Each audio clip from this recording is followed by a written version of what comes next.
काय रे अद्वैत, कुठं चाललाय? दादा 12वीची परीक्षा आहे ना, खूप टेन्शन आले रे.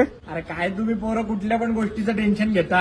आम्हाला टेन्शन बिन्शन हा प्रकारच माहिती नव्हता. काही टेन्शन घेऊ नको, एकदम सोपी परीक्षा असती. मी स्वतः 2-3 वेळा दिलेली. तरी पण मॉम डॅडनी मोबाईलवरच्या गेम बंद केल्या, PS4 बंद केली. GTA व्हाईस सिटीचं नाव ऐकलं का? बापाच्या पाकिटातून 10 रुपये चोरायची, नोट्स काढायला जातो म्हणून सांगायचं आणि सायबर कॅफेला जाऊन व्हाईस सिटी खेळायची. ते पण एकटं नाही, फॅनी मॅग्नेट पासवर्ड टाकून 4-4 पोरींना घेऊन गेम खेळायची. लिव्ह मी अलोन माहितीये का? काउंटर स्ट्राईक, क्रिकेट ओ 7 नाव ऐकलेत का कधी? आमच्या काळात वेगळ्याच गोष्टी होत्या. जरा मोठा हो रे. परवा वाढदिवस झाला. तू किती वर्षाचा झालास? 17 वर्षाचा. काय केलं मग वाढदिवसाला? सीसीडी मध्ये फ्रेंड्सला पार्टी दिली. ही सीसीडी? आमच्या काळात आम्ही चायनीज खायला जायचो. ट्रिपल राईस, ट्रिपल नूडल्स, एका ताटात ट्रिपल पोरं खाऊन जेवायचो. तरी पण बिल ट्रिपल फिगर मध्येच यायचं. हा होता आमचा काळ. आणि परवा काकू सांगत होता की मित्रासोबत तू भांडलास म्हणे. नाही, म्हणूनच त्याला तर मी ब्लॉक केले. की ब्लॉक केला? आमच्या काळात आम्ही एकमेकांच्या टाळक्यात 4-4 ब्लॉक घालायचो. तरी पण 4 तासाने एकत्र यायचो. असं ब्लॉक करून संबंध नाही तोडायचे. आमच्या काळात हे असले नखरे नव्हते बाबा. अरे आणि किती जाड झालाय, जरा मैदानी खेळ खेळ की. अरे दादा, मैदानात सण खूप असतो,